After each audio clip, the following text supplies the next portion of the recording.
তাহাদের মজবুত করিলেন তাকওয়ার কালেমায়।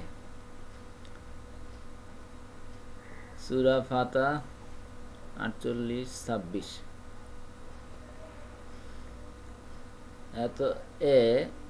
তাকওয়ার কালেমা হইল লা ইলাহা ইল্লাল্লাহ, অর্থাৎ আল্লাহ ছাড়া কোনো প্রভু নাই। আল হাদিস তিরমিজি শরীফ, হাদিস নাম্বার